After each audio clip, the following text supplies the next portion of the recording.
เนื้อหาในตอนนี้เป็นการสรุปเรื่องราวของ3ไอเทมลึกลับในตำนานที่โลกยังไขปริศนาไม่ได้โดยเฉพาะเรื่องแรกหีบพันธสัญญาเราจะเล่าโดยเน้นไปที่ตัวหีบเรื่องราวการเดินทางอิทธิฤทธิ์ที่ถูกกล่าวถึงและปริศนาว่ามันหายไปได้อย่างไรส่วนเหตุการณ์เหนือธรรมชาติที่เกี่ยวข้องกับหีบเป็นเรื่องเล่าจากคัมภีร์และตำนานโบราณไม่สามารถพิสูจน์ได้ว่าเกิดขึ้นจริงหรือไม่คลิปนี้จึงยืนยันไม่ได้ว่าบางเนื้อเรื่องเป็นความจริงทั้งหมดแต่เป็นการนำเรื่องราวที่ถูกเล่าขานมาสรุปให้เข้าใจง่ายและตั้งคำถามไปพร้อมกันว่าสิ่งเหล่านี้เคยมีอยู่จริงแค่ไหนและทำไมคำตอบถึงยังหายไปจนถึงวันนี้ภาพและวิดีโอทั้งหมดในคลิปถูกสร้างขึ้นเพื่อประกอบการเล่าเรื่องเท่านั้นโปรดใช้วิจารณญาณในการรับชม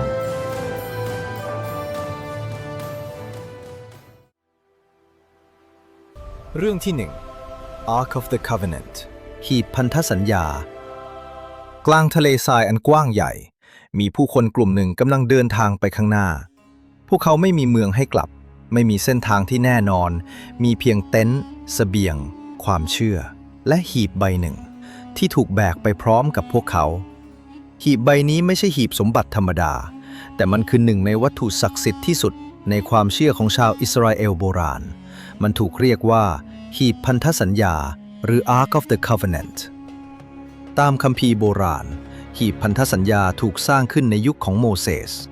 ตัวหีบทำจากไม้หุ้มด้วยทองคำทั้งด้านในและด้านนอกมีห่วงทองคำตามมุมและมีไม้คานสอดไว้สองข้างสำหรับหามรายละเอียดนี้ทำให้เห็นว่าหีบใบนี้ไม่ได้ถูกมองเป็นกล่องทั่วไปมันมีวิธีสร้างมีวิธีแบกและไม่ใช่ใครก็สามารถแตะต้องได้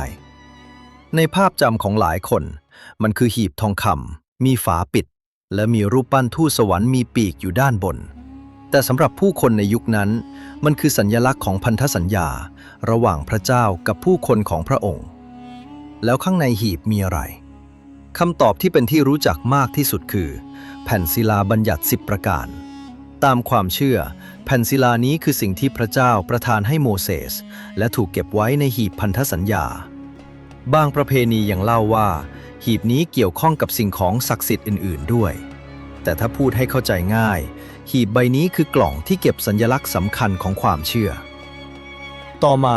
หีบพันธสัญญาไม่ได้ถูกเล่าแค่ว่าเป็นกล่องศักดิ์สิทธิ์แต่ในคัมภีร์และเรื่องเล่าทางศาสนามันยังถูกเชื่อมโยงกับเหตุการณ์ที่น่าเกรงขามหลายครั้งหนึ่งในเรื่องที่โดดเด่นที่สุดคือเหตุการณ์ข้ามแม่น้ำจอร์แดนตามเรื่องเล่านักบวชผู้แบกหีบพันธสัญญาเดินนำหน้าผู้คนไปยังแม่น้ำและเมื่อเท้าของพวกเขาแตะลงในน้ำกระแสน้ำก็หยุดไหลจนผู้คนสามารถเดินข้ามไปได้บนพื้นแห้งนี่คือหนึ่งในภาพจำที่ทำให้หีบใบนี้ไม่ใช่แค่ของศักดิ์สิทธิ์ที่ถูกเก็บไว้เฉยๆแต่มันกลายเป็นสัญลักษณ์ของการนำทางการเปิดทางและการก้าวข้ามจากโลกเดิมไปสู่อีกฝั่งหนึ่งในอีกเหตุการณ์หนึ่งหีบพันธสัญญาถูกนำไปเกี่ยวข้องกับเมืองเยริโคตามคัมภีร์ผู้คนเดินวนรอบเมืองขณะที่นักบวชเป่าเขาสัตว์และมีหีบพันธสัญญาอยู่ในขบวนหลังจากเดินวนครบ7 วันตามกำหนดกำแพงเมืองเยริโคก็พังลงเรื่องนี้ทำให้คนรุ่นหลังจำนวนมากมองหีบด้วยความรู้สึกเหมือนเป็นวัตถุที่มีอำนาจลึกลับไม่ใช่เพราะมันเป็นเครื่องยิงกำแพงแต่เพราะมันอยู่ในฉากที่ผู้คนเชื่อว่าพระเจ้าทรงเปิดทางให้พวกเขาแต่ยิ่งผู้คนเชื่อว่าหีบศักดิ์สิทธิ์มากเท่าไหร่คำถามหนึ่งก็ยิ่งตามมาถ้ามีหีบอยู่กับเราจะชนะทุกอย่างหรือไม่คำตอบจากเรื่องเล่ากลับไม่ง่ายแบบนั้นเพราะมีช่วงหนึ่งชาวอิสราเอลนำหีบพันธสัญญาไปใกล้สนามรบด้วยความหวังว่ามันจะช่วยให้พวกเขาชนะแต่ผลลัพธ์กลับตรงกันข้ามพวกเขาแพ้ผู้คนล้มตายและหีบถูกศัตรูยึดไปเมื่อหีบถูกยึดไปมันถูกนำไปวางไว้ในวิหารของเทพเจ้าดาโกนแต่เช้าวันต่อมารูปเคารพของดาโกนกลับล้มคว่ำอยู่หน้าหีบหลังจากนั้นเมืองที่เก็บหีบไว้ก็เกิดความเดือดร้อนผู้คนเจ็บป่วยและในที่สุดศัตรูก็ไม่ต้องการเก็บหีบเอาไว้อีกต่อไปพวกเขาส่งมันกลับคืนพร้อมความหวาดกลัวต่อสิ่งที่ตนไม่เข้าใจตรงนี้คือจุดที่ทำให้เรื่องของหีบลึกกว่าตำนานของวิเศษทั่วไปเพราะหีบไม่ได้ถูกเล่าเพื่อบอกว่ามนุษย์สามารถหยิบสิ่งศักดิ์สิทธิ์มาใช้ควบคุมผลลัพธ์ได้มันเหมือนเป็นบทเรียนว่าวัตถุศักดิ์สิทธิ์อาจเป็นสัญลักษณ์ของความเชื่อ แต่ไม่ใช่เครื่องมือที่มนุษย์จะใช้ตามใจหรือพูดให้เข้าใจง่ายที่สุดคือพระเจ้าไม่ยอมถูกควบคุมหีบพันธสัญญาจึงไม่ใช่อาวุธรับประกันชัยชนะไม่ใช่เครื่องรางที่ใครถือแล้วเหนือกว่าทุกคนและไม่ใช่ของวิเศษที่มนุษย์จะสั่งให้ทำอะไรก็ได้แต่มันคือวัตถุศักดิ์สิทธิ์ที่ผู้คนเชื่อว่าต้องได้รับการเคารพ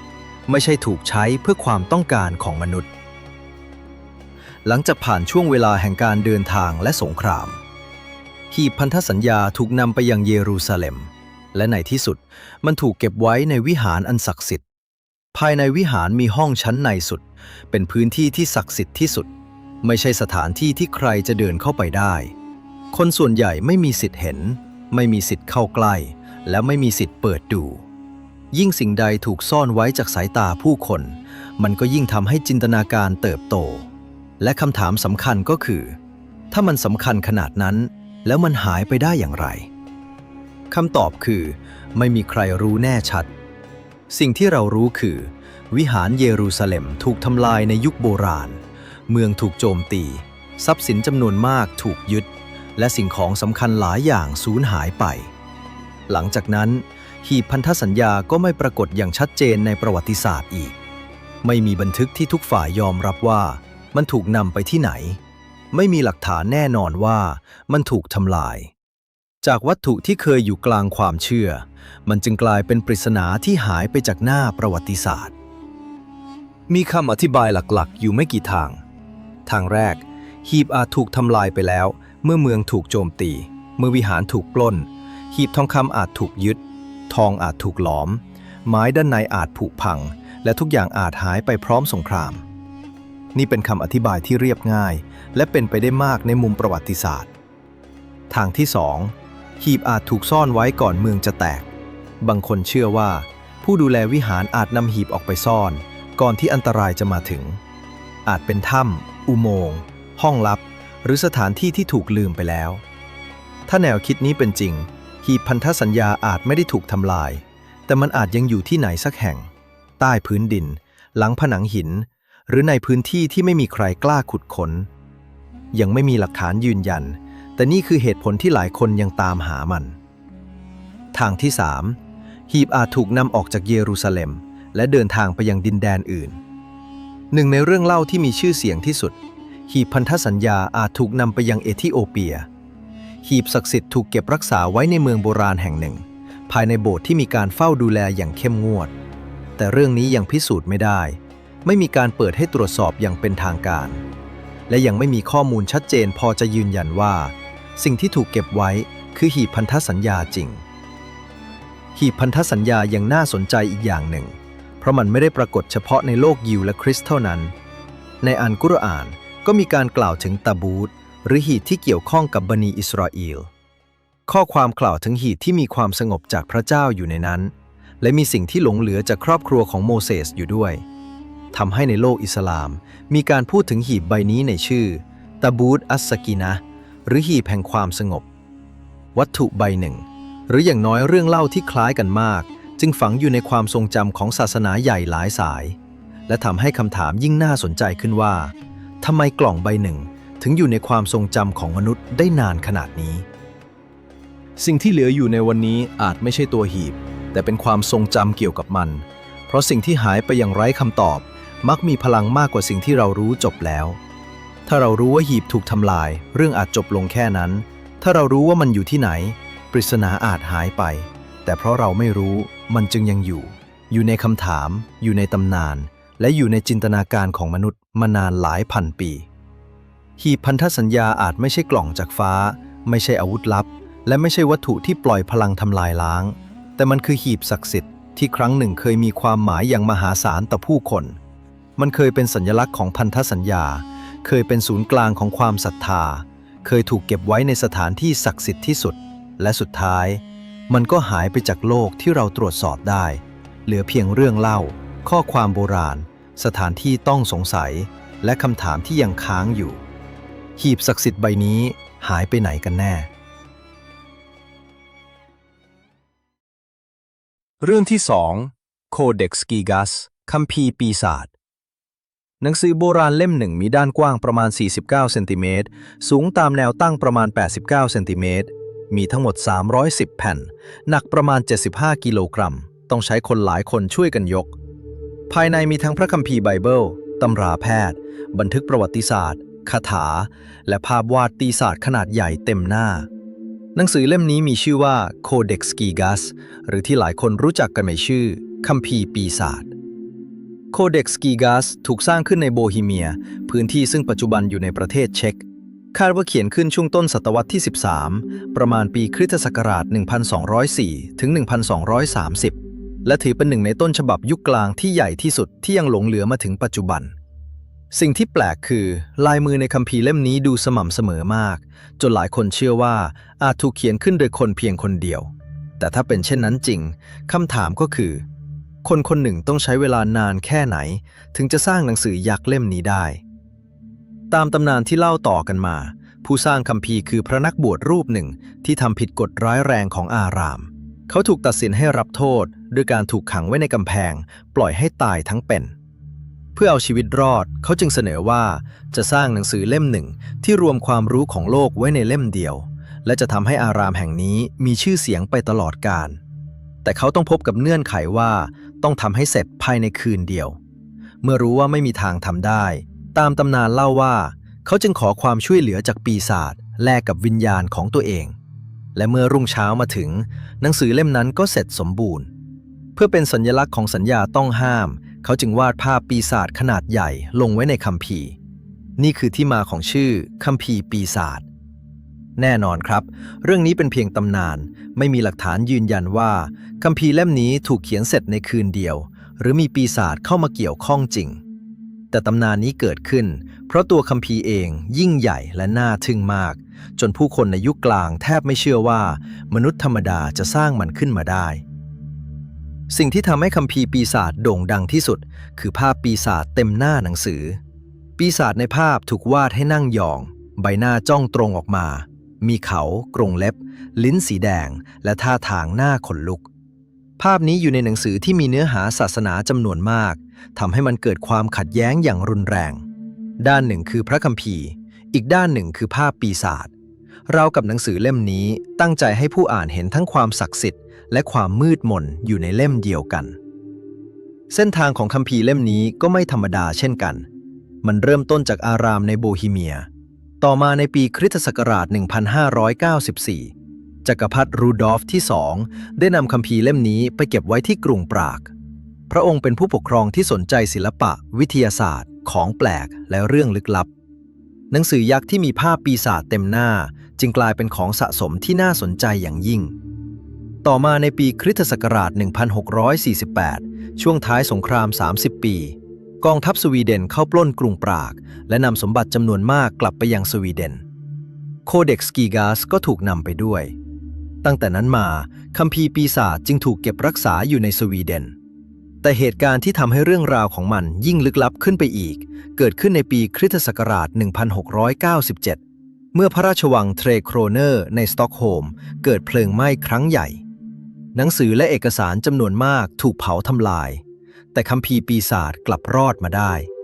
มีเรื่องเล่าว่ามันถูกโยนออกจากหน้าต่างเพื่อช่วยให้พ้นจากกองไฟด้วยน้ำหนักมหาศาลของมันว่ากันว่ามันตกลงไปโดนคนด้านล่างจนได้รับบาดเจ็บไม่ว่าเรื่องนี้จะถูกเล่าเกินจริงหรือไม่สิ่งที่แน่นอนคือคัมภีร์ปีศาจรอดจากไฟไหม้ครั้งนั้นจริงอีกหนึ่งปริศนาคือหน้าบางส่วนของคัมภีร์หายไปเดิมทีหนังสือเล่มนี้เคยมีเนื้อหามากกว่านี้แต่บางส่วนถูกตัดออกไปโดยเฉพาะส่วนที่เกี่ยวข้องกับกฎของนักบุญเบเนดิกต์คำถามคือใครเป็นคนตัดมันออกตัดออกเมื่อไหร่และทำไมต้องตัดจนถึงปัจจุบันคำตอบก็ยังไม่ชัดเจนทุกวันนี้คัมภีร์ปีศาจถูกเก็บรักษาไว้ที่หอสมุดแห่งชาติสวีเดนในกรุงสต็อกโฮล์มมันไม่ได้เป็นหนังสือต้องสาปที่ถูกซ่อนอยู่ในห้องลับแต่มันคือสมบัติทางประวัติศาสตร์ที่นักวิชาการยังคงศึกษาถึงอย่างนั้นภาพปีศาจขนาดใหญ่ในเล่มก็ยังทำให้ผู้คนอดสงสัยไม่ได้ว่าทำไมหนังสือศาสนาถึงต้องมีภาพปีศาจเต็มหน้ามันเป็นเพียงสัญลักษณ์เตือนใจเรื่องบาปเป็นภาพเปรียบเทียบระหว่างความดีและความชั่ว หรือเป็นร่องรอยของความเชื่อบางอย่างที่ผู้คนในยุคกลางหวาดกลัวอย่างลึกซึ้งโคเด็กซ์กีกาสอาจไม่ได้ถูกเขียนขึ้นในคืนเดียวและอาจไม่มีปีศาจตนใดช่วยสร้างมันจริงแต่สิ่งที่ปฏิเสธไม่ได้คือหนังสือที่ใหญ่โตแปลกประหลาดและลึกลับที่สุดเล่มหนึ่งในประวัติศาสตร์มันผ่านอารามจักรพรรดิสงครามการปล้นสะดมและกองเพลิงครั้งใหญ่แต่ยังรอดมาถึงปัจจุบันราวกับว่าคัมภีร์ปีศาจเล่มนี้ยังไม่ยอมให้โลกลืมชื่อของมันอย่างเด็ดขาดเรื่องที่ 3 Phaistos Disk จานดินปริศนาแห่งไฟสตอสบนเกาะครีตประเทศกรีซมีวัตถุโบราณชิ้นหนึ่งที่ดูเล็กมากเมื่อเทียบกับพีระมิดหรือวิหารโบราณขนาดใหญ่แต่มันกลับเป็นหนึ่งในปริศนาที่นักวิชาการยังถกเถียงกันมานานกว่า100 ปีสิ่งนั้นคือจานดินปริศนาแห่งไฟสตอสหรือ Phaistos Disk จานดินแผ่นนี้ถูกค้นพบในปีคริสตศักราช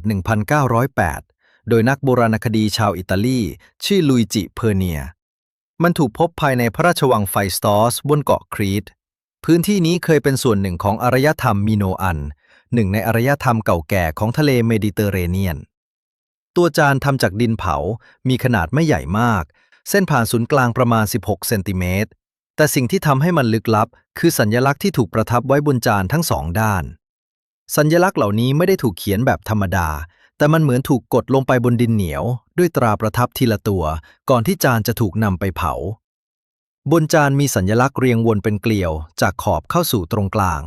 มีทั้งรูปคนสัตว์พืชเครื่องมือและสัญลักษณ์แปลกๆอีกหลายแบบโดยรวมแล้วมีสัญลักษณ์มากกว่า240 ตำแหน่งและมีรูปแบบสัญลักษณ์แตกต่างกันประมาณ45 แบบมันดูเหมือนข้อความแต่ไม่มีใครยืนยันได้แน่ชัดว่าข้อความนี้อ่านว่าอะไรปัญหาคือจานดินแผ่นนี้แทบไม่มีของแบบเดียวกันให้เปรียบเทียบถ้าเราเจอข้อความโบราณจำนวนมากนักวิชาการอาจเทียบคำซ้ำเทียบภาษาหรือเทียบกับระบบเขียนอื่นได้แต่ Phaistos Disk กลับโดดเดี่ยวเหมือนมีใครบางคนทิ้งข้อความไว้เพียงแผ่นเดียวแล้วหายไปจากประวัติศาสตร์นั่นทำให้มีคนเสนอคำแปลออกมามากมายบางคนบอกว่ามันอาจเป็นบทสวดบางคนมองว่ามันอาจเกี่ยวกับพิธีกรรมบางแนวคิดบอกว่ามันอาจเป็นปฏิทินบันทึกทางศาสนาหรือแม้แต่เกมบางชนิดแต่จนถึงวันนี้ยังไม่มีคำอ่านใดที่ได้รับการยอมรับอย่างเป็นทางการอีกจุดที่น่าสนใจคือวิธีสร้างสัญลักษณ์บนจานเพราะมันดูคล้ายการใช้ตราประทับกดตัวอักษรซ้ำๆลงบนดินบางคนจึงมองว่านี่อาจเป็นหนึ่งในตัวอย่างเก่าแก่มากของแนวคิดคล้ายการพิมพ์ถ้าเป็นเช่นนั้นจริงมันหมายความว่าคนในยุคโบราณอาจมีวิธีสร้างข้อความซ้ำเร็วกว่าที่เราคิดไว้มากแต่เรื่องนี้ก็ยังเป็นข้อถกเถียงเพราะเราไม่รู้แน่ชัดว่ามันถูกสร้างขึ้นเพื่อใช้งานจริงหรือเป็นวัตถุพิเศษเพียงชิ้นเดียวปัจจุบัน Phaistos Disk ถูกเก็บรักษาและจัดแสดงอยู่ที่พิพิธภัณฑ์โบราณคดีเฮราคลีออนบนเกาะครีตมันไม่ใช่วัตถุขนาดใหญ่ไม่ใช่สมบัติทองคำและไม่ใช่อาวุธโบราณ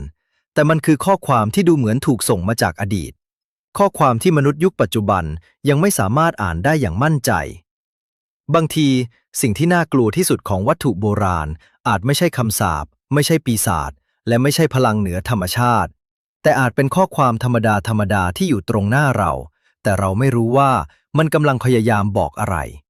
และถ้าวันหนึ่งมนุษย์สามารถอ่านข้อความบนจานดินนี้ได้จริงเราอาจค้นพบว่าคนเมื่อหลายพันปีก่อนกำลังฝากบางสิ่งไว้กับอนาคตหรือบางทีมันอาจเป็นเพียงข้อความธรรมดาที่โลกทั้งใบตีความมันลึกลับเกินไปเองและทั้งหมดนี้คือ3ไอเทมลึกลับในตำนานที่โลกยังไขปริศนาไม่ได้หีบศักดิ์สิทธิ์อาจเป็นเพียงตำนานหรืออาจเคยมีอยู่จริงแล้วหายไปจากหน้าประวัติศาสตร์คัมภีร์ปีศาจอาจเป็นแค่หนังสือขนาดยักษ์ที่มนุษย์สร้างขึ้นหรืออาจเป็นเหตุผลที่ทำให้ผู้คนจินตนาการถึงปีศาจมานานเป็น100 ปีส่วนจานดินเฟสตอสอาจเป็นแค่ข้อความจากโลกโบราณที่มนุษย์ยุคปัจจุบันตีความมันลึกลับกันไปเองแต่ไม่ว่าคำตอบจะเป็นแบบไหนสิ่งหนึ่งที่เหมือนกันคือทั้ง3สิ่งนี้ยังคงทิ้งคำถามไว้ให้เราบางทีความลึกลับที่แท้จริงอาจไม่ได้อยู่ที่วัตถุเหล่านี้แต่อยู่ที่ว่า มนุษย์เราไม่เคยหยุดพยายามที่จะหาคำตอบจากอดีต แล้วคุณล่ะครับ คิดว่าไอเทมชิ้นไหนน่าจะซ่อนความจริงที่ใหญ่ที่สุดเอาไว้ ขอบคุณที่ติดตามรับชม สวัสดี